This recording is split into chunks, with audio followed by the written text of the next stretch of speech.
하나님의 말씀 나누겠습니다. 우리 지난 해는 힘들고 어려운 시절이었지만 그럼에도 불구하고 우리 예배를 사모하는 마음을 잃지 않고 교회를 지키며 예배드린 여러분을 주님의 이름으로 축복합니다. 이 팬데믹의 시대는 마치 이스라엘 백성이 애굽에서 종살이 하던 때와 흡사하여 우리의 자유를 빼앗아갔고 우리는 바이러스가 시키는 그대로 끌려가지 않을 수 없었습니다. 하지만 하나님께서는 고통 가운데 신음하는 이스라엘 백성의 부르짖음을 들으시고 모세를 부르셔서 그곳에서 떠나게 하신 것처럼 주님께서 우리에게 다시 자유를 주실 것입니다. 이스라엘 민족의 출애굽 사건을 보시기 바랍니다. 이것은 전적으로 하나님의 은혜로서만 가능했던 일입니다. 성경의 기록을 볼 때 당시에 출애굽한 백성은 약 200만 명이 좀 넘었습니다. 우리가 뭐 몇천 명 이렇게 나간 게 아니고요. 200만 명이 대이동을 하는 거죠. 요셉의 시대에 애굽으로 이주한 히브리인이 70명이었는데 그로부터 400년이 지난 이후에 200만으로 늘어난 겁니다. 이것을 보고 학자들은 의견이 분분합니다. 있을 수 없는 일이라고 얘기하죠. 400년 동안에 70명이 200명으로 늘어날 수 있었는가? 이것을 보고 성경은 신화라고 얘기합니다. 그러나 우리는 그런 것을 가지고 믿음이 흔들려서는 안 될 거라고 생각합니다. 이것을 놓고 성경을 믿지 못할 이유는 없습니다. 얼추 계산을 해보면 고대 한 부부가 자녀 6명을 낳고 죽으면 20년이 지난 후에 인구 증가율을 2배가 됩니다. 2명이었었는데 4명이 되죠. 그렇게 400년, 20년씩 계속되면 인구가 7,340만이 됩니다. 근데 그렇게 6명 낳고 죽고 그렇게 되지 않았을 테니 200년은 충분히 수학적으로도 유추 가능한 숫자이고 그것보다도 아브라함에게 네 자손이 하늘의 별과 같이 될 것이며 바다의 모래와 같이 많겠다고 하신 하나님이 약속되면 우리는 그대로 믿어야 할 겁니다. 하나님께서는 그들이 애굽에서 나오는 동안에 전투 한 번 하지 않게 하시고 칼 한 번 뽑지 않게 하시고 마치 부모가 어린 자녀를 안전한 장소로 인도하는 것과 같이 안전하게 보호하고 인도하여 내셨습니다. 오늘 읽은 히브리서에서는 이 상황을 표현할 때 너희 열조의 손을 잡고 애굽 땅에서 인도하여 내던 날 그렇게 표현하고 있습니다. 하나님께서 이렇게 자녀를 인도하여 내신 것으로 말씀하고 계시죠. 이것은 호세아 선지자를 통해서도 비슷하게 말씀하십니다. 이스라엘이 어렸을 때에 내가 사랑하여 내 아들을 애굽에서 불러냈거늘 내가 사랑의 줄로 그들을 이끌었고 내가 에브라임에게 걸음을 가르쳤으며 내 팔로 안았음에도 이렇게 말씀하세요. 그렇게 은혜로 이스라엘 백성은 애굽을 탈출하게 됩니다. 그렇다면 그 이후에 어떻게 됐을까요? 그걸 한번 돌아보려고 하는 거예요. 먼저 오늘 본문에 나오는 출애굽기를 살펴보면 이렇습니다. 애굽을 탈출한 후 가나안에 들어가지 못하고 광야에서 방황하던 백성들은 마침내 출애굽기 19장에 이르러서 하나님의 산 시내산에 이릅니다. 시내산은 지금의 시나이 반도죠. 시내산에 하나님의 영광이 임합니다. 그리고 거기서 모세는 산으로 올라가서 하나님의 말씀을 듣게 됩니다. 하나님께서는 백성이 지켜야 할 10개의 계명을 먼저 말씀하시죠. 10계명을 말로 이야기해 주십니다. 그리고 백성을 다스릴 온갖 법을 모세에게 하나하나 들려주십니다. 제단에 관한 법을 먼저 말씀하시고 종에 관한 규례, 폭행에 관한 규례, 주인의 책임, 배상에 관한 법, 도덕에 관한 법, 공평과 공의에 관한 법, 이렇게 인간 사이에 필요한 그런 법령을 주실 뿐만 아니라 하나님에 대한 법령 또한 주십니다. 먼저 하나님께서 말씀하신 것은 10계명이었고 그 다음에 지켜야 할 절기, 안식년, 안식일에 관한 법 그리고 하나님의 명령과 약속에 관하여 쭉 들려주세요. 19장부터 쭉 이어집니다. 여기까지를 우리는 시내산에서 주어진 언약의 말씀이라고 부릅니다. 그 언약의 말씀은 대단히 복잡한 것 같지만 그것은 또한 대단히 간단합니다. 하나님의 언약은 간단합니다. 너희가 내 목소리를 잘 청종하고 나의 모든 말대로 행하면 복을 받고 내가 너희에게 약속한 것을 얻을 것이나 만약 너희가 나의 언약을 깨뜨리고 순종하지 아니하면 너희를 이 땅에서 뽑아내리라. 이겁니다. 그 얘기를 쭉 하세요. 너희가 이 모든 법을 지키며 순종하고 따르면 나는 너의 하나님이 되고 너희는 내 백성이 될 것이라. 그렇게 딱 간략하게 요약할 수 있습니다. 이러한 언약의 말씀을 쭉 19장부터 하신 후에 이제 오늘 읽은 24장에 이르는 거예요. 아직 10계명을 주지 않으셨을 때입니다. 이 본문인 24장에 이르러서 이제 공식적으로 언약을 체결하는 장면이에요. 공식적으로 언약을 체결하기 위하여 모세에게 들려진 하나님의 음성입니다. 하늘로부터 소리가 나서 말씀하십니다. 네, 하나님께서는 모세 너만 산으로 올라오고 아론과 장로들과 아론의 장로들, 이 모든 사람들, 이 사람들은 멀리서 경배만 할 것이며 백성은 너와 함께 올라올 수 없다. 그렇게 말씀하세요. 그리고 그 말씀을 들은 후에 모세가 산에서 내려옵니다. 내려와서 여태까지 받은 그 언약의 말씀들을 모두 백성들에게 알려줘요. 성경에 이렇게 그냥 알려줬다고 되어 있는데 여러분 생각해 보시기 바랍니다. 거기에는 200만이 운집한 곳이에요. 200만이 운집한 그곳에서 백성들에게 모세는 하나하나 말씀을 전하고 있는 것이죠. 그러니까 대단한 시간이 걸렸겠죠. 이것이 얼마나 장대하고 오랜 시간이 걸린 것인지 여러분 눈을 열어서 상상을 해보시기 바라요. 그런데 그 말을 들은 백성들이 만장일치로 외칩니다. 그 하나님의 말씀을 듣고 여호와의 명하신 모든 말씀을 우리가 준행하리이다. 다 지키겠다 그래요. 한 사람도 어김없이 하나님의 계명을 준행하겠다고 다짐합니다. 그러니까 그렇게 하자 모세는 시내산에서 받은 말씀을 다 기록합니다. 너희들이 그거 다 준행하겠다고 하는데 너희들이 들은 말이 이거다. 이렇게 기록을 하죠. 그 증거를 다 기록합니다. 이렇게 기록된 것을 우리는 언약서라고 부릅니다. 이것이 바로 모세오경, 모세가 기록한 창세기, 출애굽기, 레위기, 민수기, 신명기 이 성경이 기록되어 전해지는 초기 모습입니다. 시내산에서 그 이야기를 다 듣고 내려와서 모세가 백성들에게 그 말을 전하고 그리고 그것을 기록해요. 이렇게 하나님의 언약의 말씀을 모두 기록한 모세는 이제 언약을 체결할 준비를 합니다. 언약을 체결하는데 두 가지가 필요합니다. 먼저 필요한 것은 제단입니다. 제단이라고 하는 것은 곧 하나님의 임재를 의미하는 이 땅의 장소입니다. 피 흘림이 없이는 하나님과 언약이 체결될 수 없으므로 모세는 희생 제사를 드리기 위하여 먼저 제단을 쌓아요. 제단을 쌓았을 뿐만 아니라 모세는 거기 12개의 기둥을 박습니다.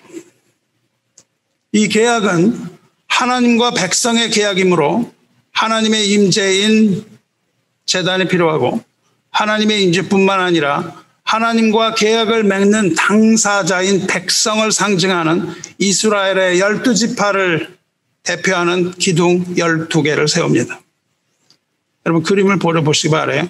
200만 명이 운집해 있고 거기에 하나님의 제단이 서고 거기에 이스라엘 12기둥이 세워집니다. 이 언약은 12기둥이 세워진 그 장소에 하나님의 제단이 세워지고 모세는 모든 젊은이들을 보내서 그 앞에 번제와 화목제 제사를 드리는 이 장면으로 시작되는 거예요. 번제는 희생 제물을 불태워서 드리는 희생 제사로서 번제는 하나님에 대한 겁니다.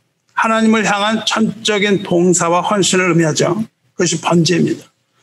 번제와 화목제를 드리게 하는데 화목제는 흠없는 것을 하나님께 드리는 제사입니다.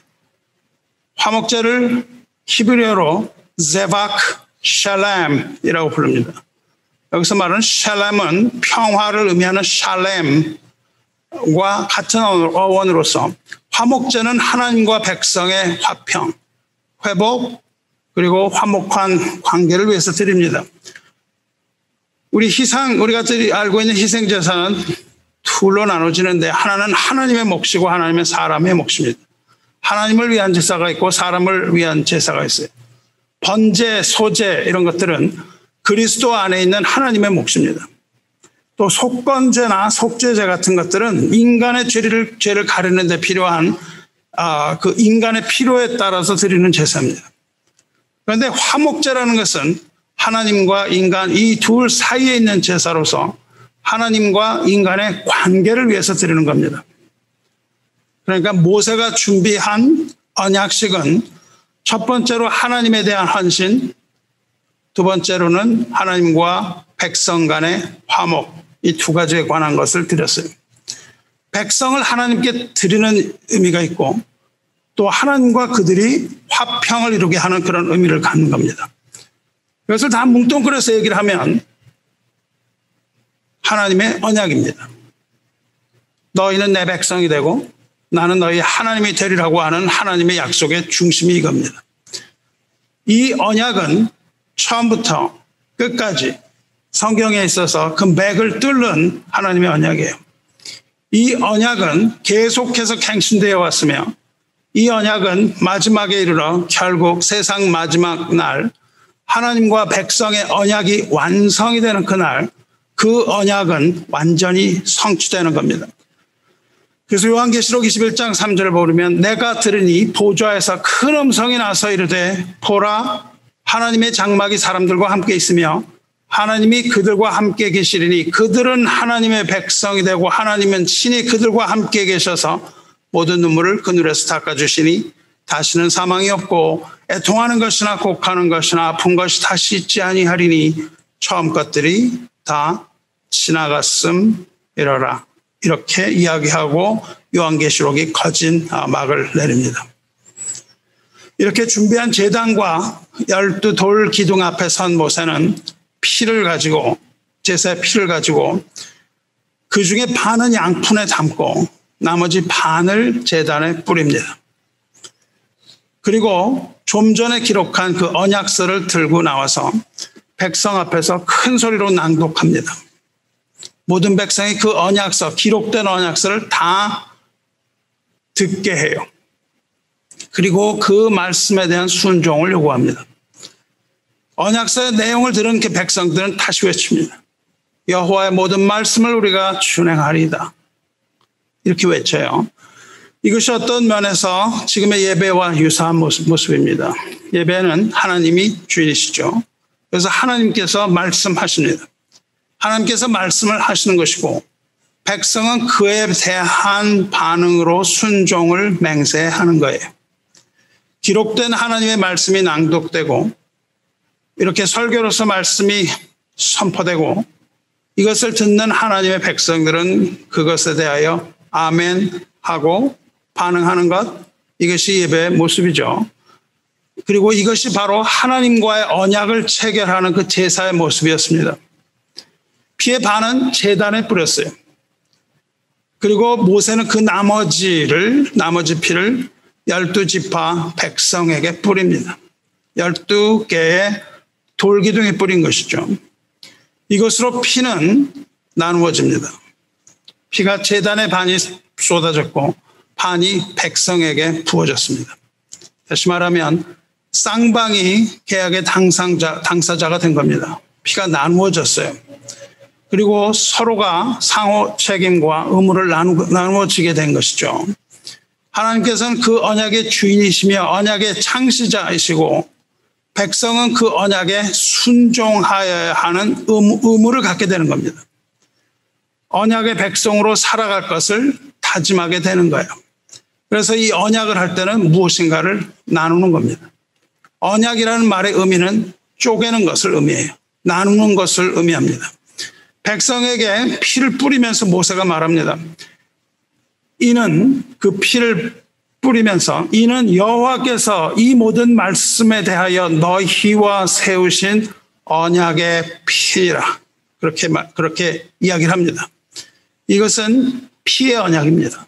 언약의 피는 하나님과 백성 간에 체결된 언약을 공식적으로 성립시킨 피라는 거예요.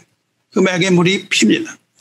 하나님은 피의 언약을 세우셨고 백성은 그 언약에 순종하여 준행할 것을 2번이나 약속합니다. 그리고 그 언약 아래서 지켜야 할 모든 규례를 그날 여호와께서 주십니다. 모세는 다시 산에 올라갑니다. 그 피를 뿌린 후에 모세는 다시 산으로 올라가요. 그리고 거기서 40일을 지냅니다. 그리고 하나님의 모든 규례를 다 듣습니다.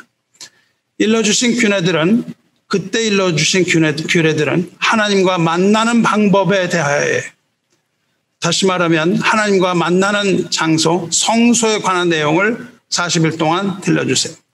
성소를 지을 예물, 성막 안에 두어야 할 물건은 어떤 것이며 그 물건들은 어떻게 관리해야 하는가, 또 제단은 어떻게 만들어야 하는 것이며 성막의 등불은 어떻게 켜야 하는가, 제사장은 어떤 옷을 입어야 하며 제사장이 해야 하는 일은 무엇인가, 안식일의 규례는 무엇인가, 이런 것들 40일 동안 모세는 듣습니다. 그리고 마침내 언약의 증거판을 하나님으로부터 받아요. 모세의 10계명을 이야기하는 것이죠. 그때에 하나님께서 모세에게 돌판을 2개 주십니다.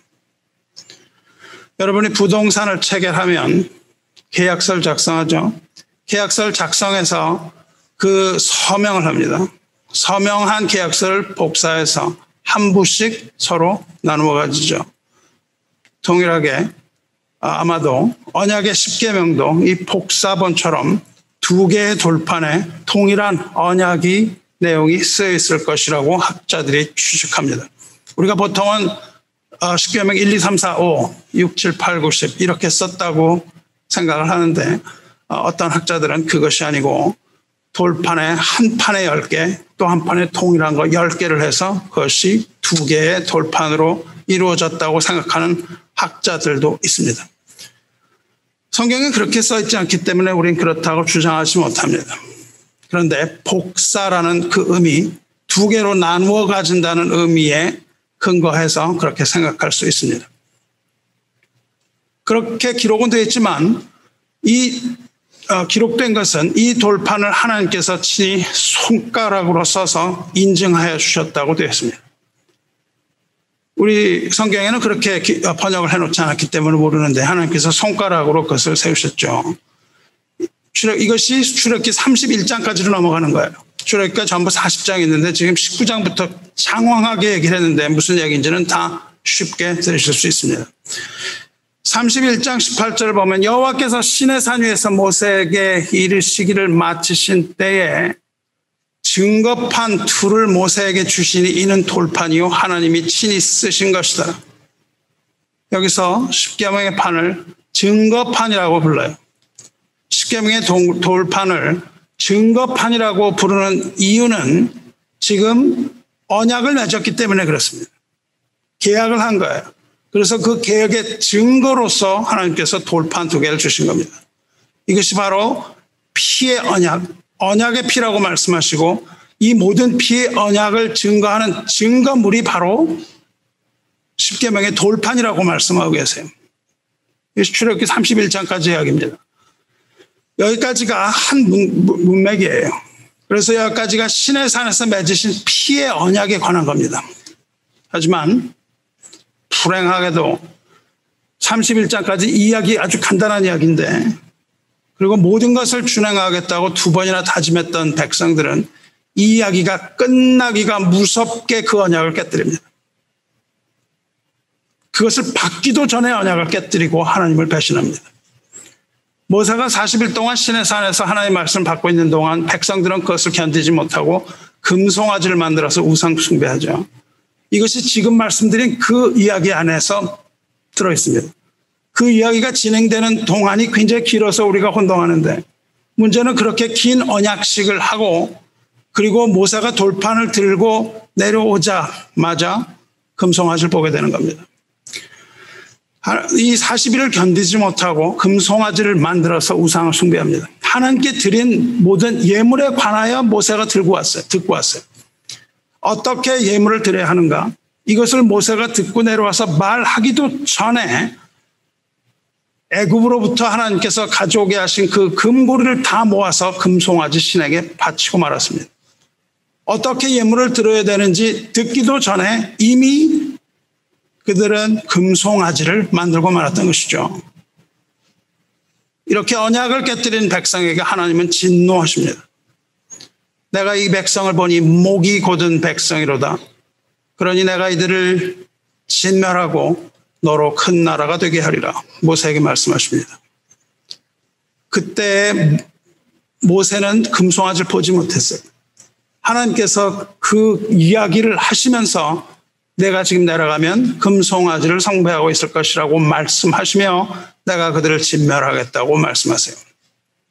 그때 모세는 땅에 엎드려서 하나님의 자비하심과 용서하심을 구합니다. 여호와여 어찌하여 그 큰 권능과 강한 손으로 애굽 땅에서 인도하여 내신 주의 백성에게 진노하시나이까? 어찌하여 애굽 사람들이 이르기를 여호와가 자기 백성을 산에서 죽이고 지면에서 진멸하려는 악한 의도로 인도해내었다고 말하게 하시려 하나이까? 주의 맹렬한 노를 그치시고 그 뜻을 돌이키사 주의 백성에게 화를 내리지 마옵소서. 주의 종 아브라함과 이삭과 이스라엘을 기억하소서. 주께서 그들을 위하여 주를 가리켜 맹세하여 이르시기를 내가 너희의 자손을 하늘의 별처럼 많게 하고 내가 허락하니 온 땅을 너희의 자손에게 주어 영원한 기업이 되게 하리라 하셨나이다. 이렇게 하나님 앞에 간구합니다. 이 간절한 간구를 들으신 하나님은 뜻을 돌이켜서 말씀하신 화를 백성에게 내리지는 않겠다고 말씀하십니다. 그 말을 듣고 모세는 하산합니다. 모세가 하산해서 금송아지를 보게 되고 그것에 분노한 모세는 시내산에서 가지고 내려온 둘판을 던져서 깨뜨려 버리죠. 그리고 금송아지는 녹여서 가루로 만들어서 부어 마시게 합니다. 거기서 수많은 백성이 죽고 언약은 파기됩니다. 언약이 바로 파기돼 버리죠. 40일도 안 돼서 언약이 파기됩니다. 그리고 모세는 다시 산에 오릅니다. 모세가 얼마나 열심히 산을 오르내리는지 몰라요. 모세는 다시 산에 오르고 거기서 하나님과 대면합니다. 그리고 모세는 자기 목숨을 걸고 백성의 죄를 속합니다. 슬프도소이다. 이 백성이 자기들을 위하여 금신을 만들어 싸우니 큰 죄를 범하나이다. 그러나 이제 그들의 죄를 사하시옵소서. 그렇지 않으면 원하건대 주께서 기록하신 책에서 내 이름을 지워버려 주옵소서. 이렇게 그 끈을 놓지 않고 모세는 생명을 걸고 이제 하나님께 그 죄사함을 요청합니다. 꽤 긴 내용이 나오지만 이 각고의 인내 끝에 하나님께서는 다시 깨뜨려진 돌판을 다시 만들어 주시죠. 그리고 언약을 다시 세우십니다. 이것이 출애굽기 거의 대부분의 내용이에요. 그리고 모세는 이제 산에서 내려오고 시내산에서 받았던 그 내용에 근거해서 한 치의 오차도 없이 성막을 짓고 40장에 가면 끝납니다. 그리고 그 성막이 완성됐을 때 하나님의 영광이 그 성막에 가득하여 이제 가나안을 향해서 구름 기둥과 불 기둥의 인도를 받아서 백성이 행진함으로 출애굽기의 대단원의 막이 내립니다. 출애굽기는 이렇게 간단해요. 아주 간단한 스토리입니다. 그런데 이 간단한 스토리가 지금 오늘 말씀드린 게 출애굽기 3분의 2에 해당해요. 근데 이 이야기의 중심에는 하나님의 백성이 하나님과 맺은 피의 언약에 관한 거예요. 그러니까 이 모든 것은 피의 언약입니다. 그 언약은 오로지 하나님의 은혜로 된 겁니다. 여러분 읽으시면 인간의 면에서 된 것이 하나도 없어요. 인간이 한 것은 맹세하고 깨뜨린 것, 맹세하고 깨뜨린 것, 맹세하고 깨뜨린 겁니다. 반면에 하나님께서는 그 피 언약에 대해서 단 한 번의 어김도 없이 신실함을 보이십니다. 목이 곧은 백성의 그 곧은 목은 펴지지 않고 마침내 그 언약은 준행되지 않습니다. 하나님께서는 그 은혜의 언약을 기억하십니다. 그래서 출애굽기의 주제는 기억하시는 하나님이에요. 기억하시는 하나님과 불순종하는 백성이 출애굽기의 전부입니다. 하나님은 God who remembers and the stiff-necked people. 목이 곧은 백성. 이스라엘은 그 은혜의 역사를 망각하고 살아갑니다. 그들은 자신의 의를 자랑하고 자기 힘으로 살기 위해서 몸부림치면서 살아갑니다. 우리가 바로 그 모습이죠. 그런 가운데 우상을 섬기고 우상 숭배자의 문화 가운데로 끌려갑니다. 그리고 한 걸음 한 걸음 패망의 길을 걷게 되는 거예요. 하나님이 그 손을 놓으시면 우리는 패망의 길로 가는 겁니다. 패망이 눈앞에 이르렀는데 지도자들은 평안하다, 평안하다, 괜찮다, 괜찮다 이렇게 얘기를 합니다. 잘 될 거다, 잘 될 거다 거짓된 위로를 합니다. 가려운 귀만 계속 긁어주었습니다. 백성들은 그 헛된 말에 위로를 받습니다. 요즘도 헛된 말에 우리가 위로받죠. 되지 않을 것, 괜찮다, 평화롭다, 잘 될 거다. 이것에 우리는 긍정적인 삶을 살아라. 이런 것에 우리 위로를 받습니다. 그리고는 하나님께로 돌아서지 않습니다.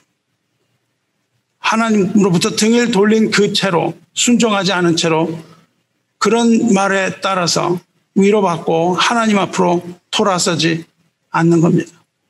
그래도 괜찮은 줄 아는 겁니다. 그럴 때마다 하나님께서는 선지자들을 보내어 경고하십니다. 돌아오라고 경고하십니다. 예레미야 선지자를 보내서 멸망 직전에 처한 백성들에게 말씀하셨습니다. 패역한 자식들아 돌아오라. 내가 너희의 패역함을 고치리라. 이렇게 말씀하십니다. 하지만 이런 선지자의 촉구에도 고든 목은 펴지지 않습니다. 그래서 하나님께서 가장 두렵고 절망적인 말씀을 에레미야 선지자를 통하여 이야기합니다. 그러므로 나 여호와가 이와 같이 말하노라. 보라 내가 재앙을 그들에게 내리니 그들이 피할 수 없을 것이라. 그들이 내게 부르짖을지라도 내가 듣지 아니할 것이라 말씀하세요. 안타깝게도 하나님께서는 더 이상 그들의 기도를 듣지 않으실 것이며 부르짖을지라도 얼굴을 돌리지 않겠다 말씀하셨습니다. 기도의 문을 스스로 닫으시고 에레미야에게 말씀하십니다. 너도 더 이상 그들을 위하여 기도하지 말라. 그렇게 말씀하십니다. 이것이 바로 하나님의 은혜를 값싼 은혜로 바꾸어 버린 대가이며 언약을 어기고 불순종한 대가입니다. 하나님의 은혜와 율법은 결코 둘로 나누어질 수 있는 별개의 것이 아닙니다. 하나님의 은혜와 하나님의 율법은 하나입니다. 우리가 하나님의 은혜를 받은 게 사실이라면 하나님의 계명에 순종함이 마땅합니다. 만일 순종하지 않으며 행함이 없는 믿음이라면 그것은 죽은 믿음이라고 보는 것이며 거짓 은혜라고 말할 수 있는 거예요. 백성은 이렇게 하나님으로부터 돌아섰고 하나님의 피 언약은 점점 희미한 기억 속으로 쓰러져 갔습니다. 그때마다 동물의 피로 속죄해야 하고 매년 죄사함을 얻어야 되는 일이 반복됐습니다. 하나님께서는 그 언약을 계속 지키시고 백성은 계속하여 그것을 깨뜨리는 아이러니한 일이 계속 반복됐어요. 그리고 그때마다 동물의 피로 해결해야 됐으니 이것은 반복해야만 하는 불완전한 언약입니다.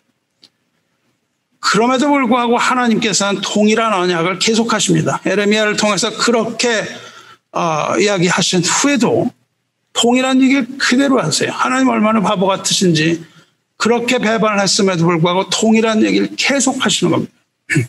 에레미야를 통해서 너도 기도하지 말라 이렇게 말씀하시고 그 이후에 너희가 참으로 이 말을 준행하면 다윗의 왕위에 앉은 왕들과 신하들과 백성이 병거와 말을 타고 이 집 문으로 들어오게 되리라. 그러나 너희가 이 말을 듣지 아니하면 내가 너를 둔고 맹세하노니 이 집이 황폐하리라. 여호와의 말씀이 반복해서 계속하세요.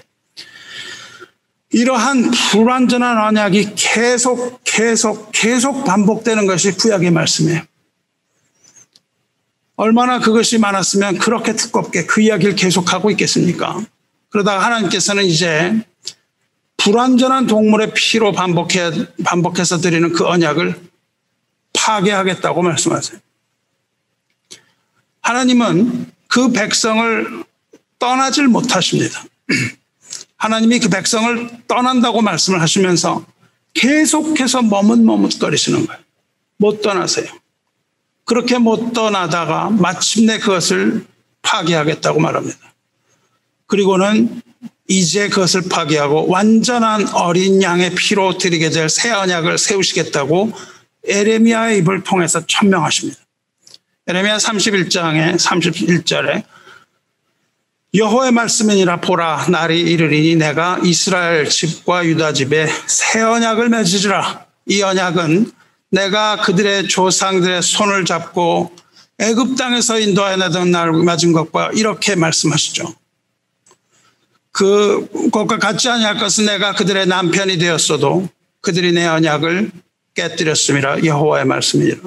그러나 그날 후에 내가 이스라엘 집과 맺을 언약은 이러하니 곧 내가 나의 법을 그들의 속에 두고 그들의 마음에 기록하여 나는 그들의 하나님이 되고 그들은 내 백성이 될 것이라. 여호와의 말씀이니라. 동일한 언약을 다시 반복하세요. 그런데 여기서 그 이스라엘의 집에 내가 새 언약을 맺겠다, 그렇게 말씀하세요. 이것이 오늘 읽은 히브리서에서 인용한 것입니다. 나는 그들의 하나님이 되고 그들은 내 백성이 될 것이다. 이 언약의 내용이 동일합니다. 하나님께서는 첫 번째 세우신 언약을 파기하여 없애버리신 것이 아니라 불완전한 피를 완전한 피로 바꾸신 거예요. 그 완전한 피는 물론 하나님의 어린 양 예수 그리스도의 피입니다. 동일한 피의 언약인데 동물의 피가 아니라 어린 양 그리스도의 피로 맺은 새 언약 말합니다. 백성의 힘으로 이룰 수 없는 그 언약을 그리스도께서 이루신 것, 그것이 바로 새 언약의 의미예요. 예수께서 이것을 공표하십니다. 그리고 그것을 공표하신 때는 마지막 만찬이죠. 모세는 제단과 백성에게 피를 뿌리면서 말했습니다. 이는 여호와께서 모든 말씀에 대하여 너희와 세우신 언약의 피니라. 모세는 그렇게 말씀했습니다. 여호와께서는 잔을 부으면서 이렇게 말씀하십니다. 또 잔을 가지사 감사기도 하시고 그들에게 주시며 이르시되 너희가 다 이것을 마시라. 이것은 죄사함을 얻게 하려고 많은 사람을 위하여 흘리는 바 나의 피 곧 언약의 피니라. 동일한 이야기를 하십니다. 이 잔은 내 피로 세우는 새 언약이니 곧 너희를 위하여 붓는 것이라 말씀하시죠. 붓는다는 것이 바로 그 뿌린다는 것과 동일한 것이죠. 이것이 바로 우리가 성찬을 하는 이유입니다. 성찬은 곧 우리가 새 언약의 백성임을 다시 한번 확인하고 어린 양 예수 그리스도의 피로 죄사함을 얻었다는 것을 고백하고 그 효력이 영원할 것임을 믿는 믿음의 표입니다. 그리고 새 언약이 무엇인지 설명한 것이 바로 오늘 히브리서 본문입니다. 먼저 첫 언약이 무흠하지 않다, 흠이 없다는 것을 말합니다. 흠이 있었다는 것을 말합니다. 왜냐하면 불완전한 피이기 때문에 그렇죠. 하나님께서 더 좋은 언약을 세우심에 관하여 말하죠. 이제 그는 더 아름다운 직분을 얻으셨으니 그는 더 좋은 약속으로 세우신 더 좋은 언약의 중보자시라. 만약 첫 언약이 무흠하였더라면 둘째 것을 요구할 일이 없었으려니와 그들의 잘못을 지적하여 말씀하시되 주께서 이르시되 볼지어다 날이 이르리니 내가 이스라엘 집과 유다 집과 더불어 새 언약을 맺으리라. 물론 이것은 좀 전에 우리가 읽은 예레미야 선지자의 예언입니다. 그 새 언약은 옛 언약과 분명히 다르다고 말씀하고 계세요. 또 주께서 이르시기를 이 언약은 내가 그들의 열조의 손을 잡고 애굽 땅에서 인도하여 내던 날에 그들과 맺은 언약과 같지 아니하도다. 그들은 내 언약 안에 머물러 있지 아니하므로 내가 그들을 돌보지 아니하였노라. 옛 언약은 백성들이 파기하였기 때문에 하나님도 등을 돌리셨다는 겁니다. 그리고 그 언약이 구체적으로 어떻게 다른지 그것을 본문 10절에서 분명하게 밝히고 있습니다. 또 주께서 이르시되 그날 후에 내가 이스라엘 집과 맺을 언약은 이것이니 내 법을 그들의 생각에 두고 그들의 마음에 이것을 기록하리라. 나는 그들에게 하나님이 되고 그들은 내게 백성이 되리라. 여러분 계속해서 동일한 거 듣고 계십니다. 나는 그들에게 하나님이 되고 그들은 나의 백성이 되리라. 에코, 에네코, 에네코. 성경은 이것을 계속하여 메아리치고 있습니다. 나는 너희의 하나님이 되고 너희는 나의 백성이 되리라. 이것이 아주 중요한 말씀입니다. 하나님께서 동물의 피로 옛 언약을 세우실 때는 그 증거를 주셨습니다. 무엇을 주셨습니까? 그 증거로 돌판에 손가락으로 기록하여 십계명의 돌판을 주셨어요. 그런데 이제 십자가에서 우리를 위해 부으신 피로 세운 새 언약은 더 이상 돌판에 새기지 않으시고 하나님께서 그것을 어디에 세우셨다고요? 우리 생각에 두고 우리 마음에 기록했다고 말씀하십니다. 옛 언약이나 새 언약이나 기록한 내용은 같습니다. 나는 그들에게 하나님이 되고 그들은 내게 백성이 되리라 이겁니다. 하지만 기록된 곳이 다릅니다. 옛 언약은 돌판에 새겼지만 새 언약은 우리의 생각과 우리의 마음에 기록하셨습니다. 이것을 고린도후서 3장에서는 옛 개혁판에서는 돌비와 신비라고 말해요. 돌비라는 건 돌판, 신비라는 건 마음의 판. 새 번역에서는 육의 마음판이라고 말합니다. 그리고 그것을 쓰신 이는 살아계신 하나님의 영이라고 말합니다. 둘 다 그것을 쓰신 이는 하나님인데 구약에서는 손가락으로 쓰셨고 신약에서는 살아계신 하나님의 영으로 쓰셨습니다. 오직 살아계신 하나님의 영으로 쓴 것이며 또 돌판에 쓴 것이 아니요 오직 육의 마음판에 쓴 것이라. 그가 또한 우리를 새 언약의 일꾼 되기에 만족하게 하셨으니 율법의 조문으로 하지 아니하시고 오직 영으로 하심이니 율법 조문은 죽이는 것이요 영은 살리는 것이라 말씀하세요. 옛 언약의 증거인 그 십계명은 돌판에 손가락으로 쓰신 것이고 새 언약의 증거는 살아계신 하나님께서 하나님의 영으로 우리 육의 마음판에 쓰셨다는 겁니다. 마음판이라는 것은 저와 여러분의 심장을 말합니다. 하나님께서는 그 언약의 내용을 우리의 심장에 영으로 기록하셨다는 거예요. 이것이 무슨 의미겠습니까? 하나님께서 손가락으로 우리에게 글씨를 쓰셨어요. 심장에. 그것은 곧 우리 심장의 죽음을 말합니다. 하나님의 손가락으로 우리의 심장에 글씨를 새기셔서 칼을 대신 겁니다. 구약에서는 그것을 할례라고 부릅니다. 이제 신약에서는 그 칼을 어디에 대냐 하면 심장에 대는 거예요. 그래서 우리 마음의 할례를 주시는 겁니다. 하나님이 그 손가락으로 우리의 심장을 파기시키시는 것이죠. 영이신 하나님께서 그 영으로 우리 심장에 언약의 글씨를 쓰시는 거예요. 약속의 글씨를 쓰십니다. 그렇게 될 때 우리 심장은 견디지 못하고 피를 흘리며 죽는 겁니다. 피 흘림이 있는 것이죠. 우리 마음에 글을 쓰시면 우리의 자아가 죽는 겁니다. 내가 죽는 거예요. 하지만 생명이신 하나님이 우리의 마음속에 들어오시는 거예요. 내가 죽고 하나님의 영이 우리 마음 가운데 들어오는 겁니다. 그러므로 우리는 생명의 성령의 법으로 인하여 살아나게 되는 겁니다. 우리가 그 심장이 죽고 거기에 영으로 쓰셨기 때문에 하나님의 영이 우리 마음 가운데 들어오는 거예요. 즉 하나님의 새 언약은 예수 그리스도 안에서 우리의 정과 욕심이 십자가에 다 못 박혀 죽고 자기의 의가 죽고 하나님의 의로 살아나게 되는 겁니다. 우리 마음에 쓰인 그 언약의 증거가 하나님의 영이 우리로 하여금 살아서 숨쉬게 하는 겁니다. 죽은 심장이 다시 뛰기 시작하는 겁니다. 새로운 심장으로 변하는 거예요.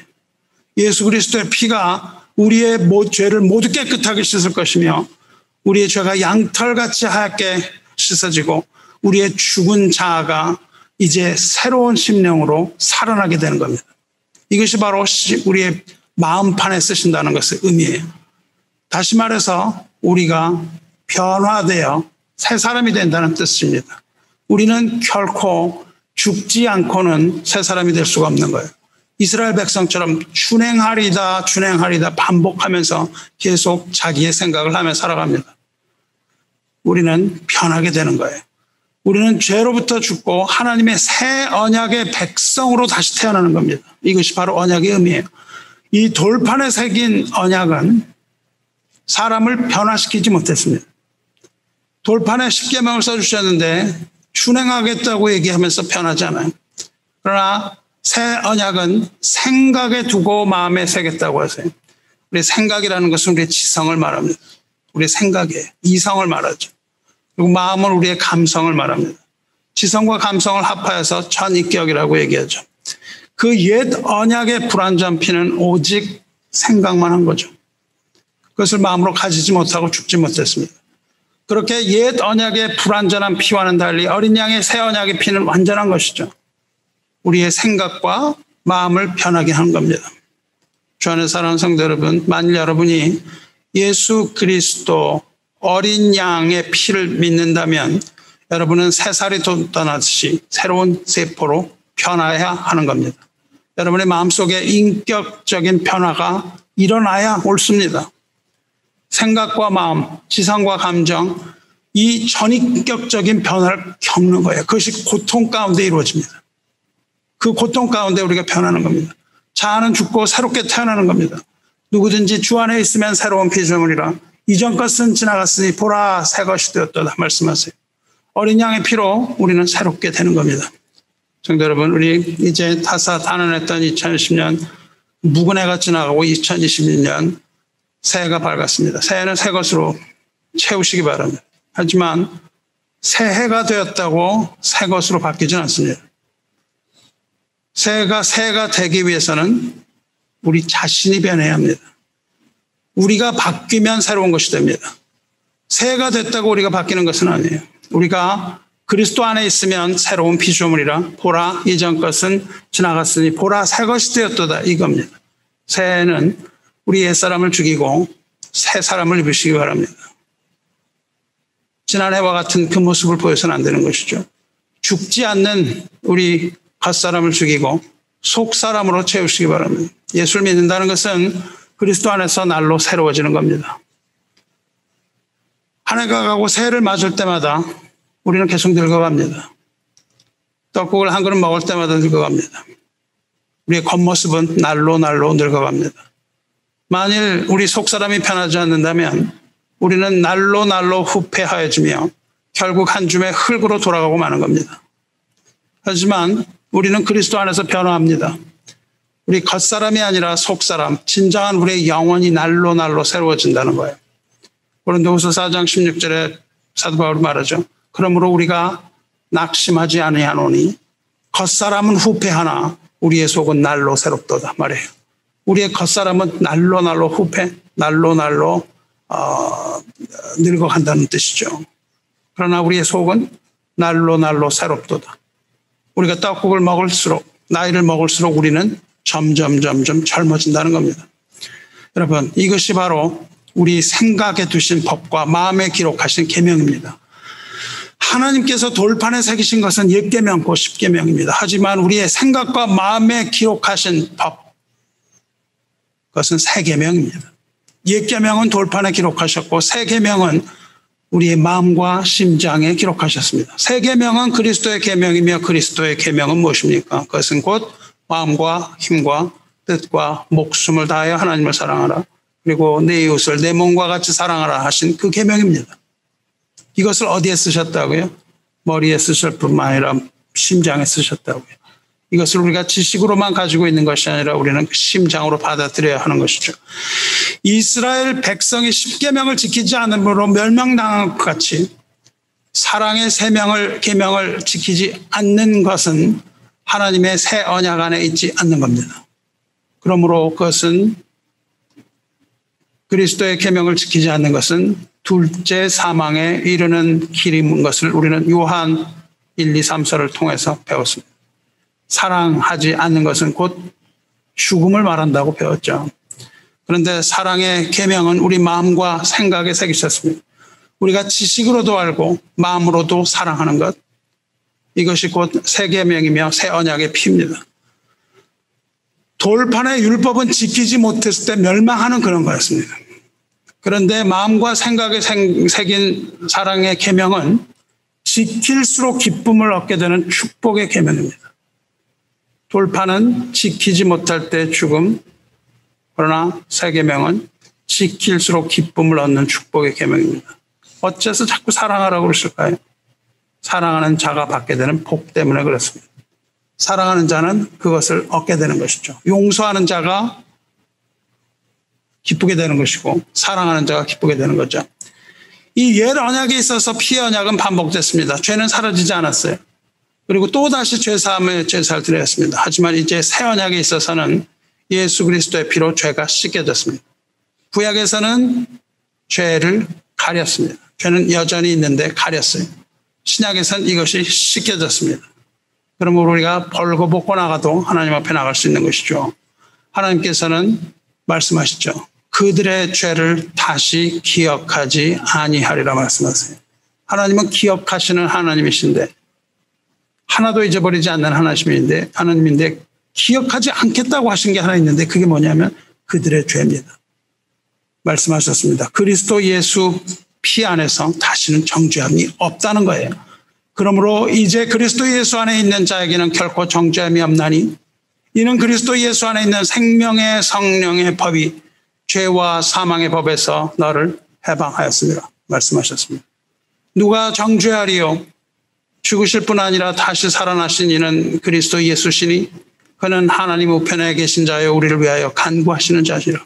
예수 그리스도는 어제나 오늘이라 영원토록 동일하십니다.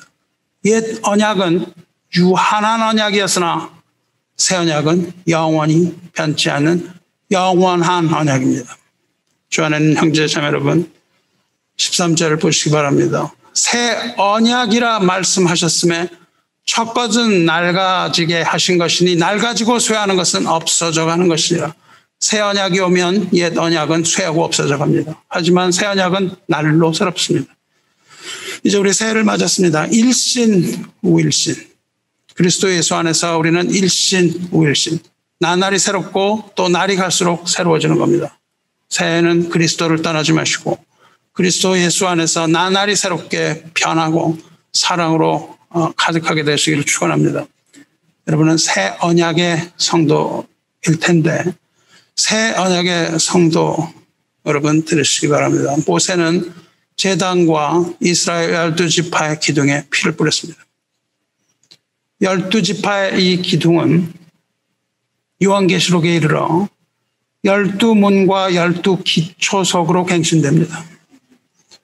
하늘로부터 거룩한 성 새 예루살렘이 내려오는데 거기에는 크고 높은 성곽이 있고 거기에는 12문이 있습니다.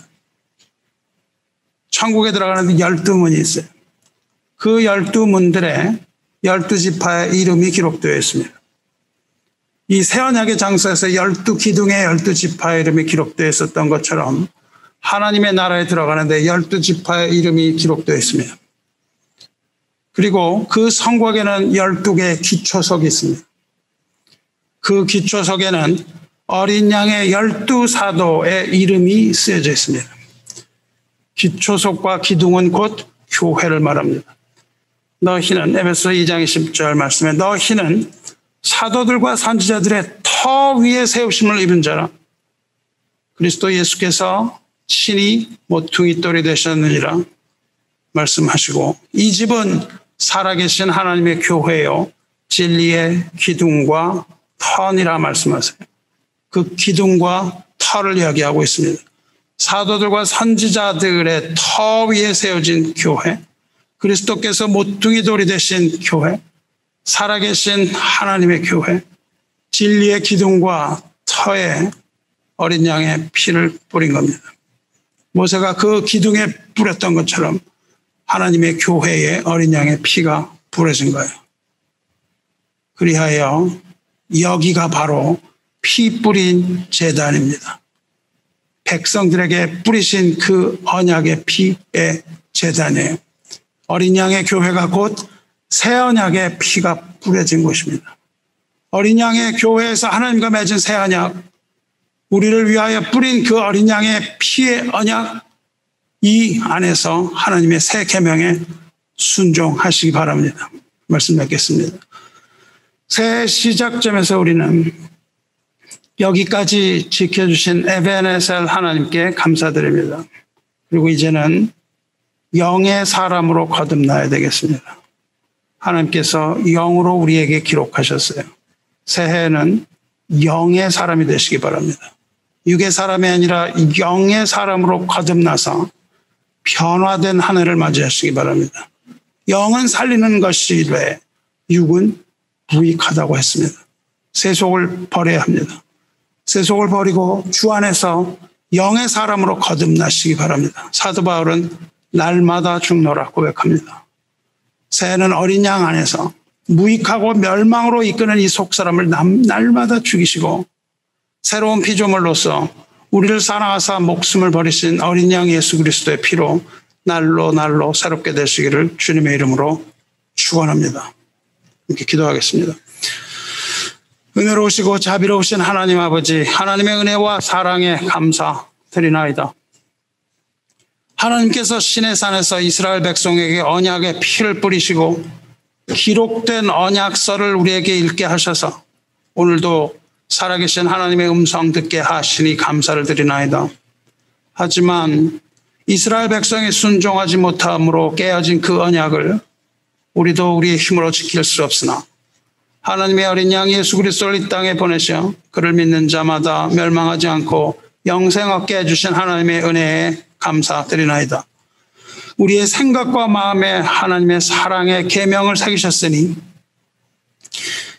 우리가 이제 이성으로나 감성으로나 전인격적으로 예수를 우리 마음에 받아들여 성령을 따라 걸어가게 하시고 걸음걸음마다 우리와 함께 하셔서 광야 같은 이 세상 지나는 동안에 우리와 함께 하여 주시옵소서.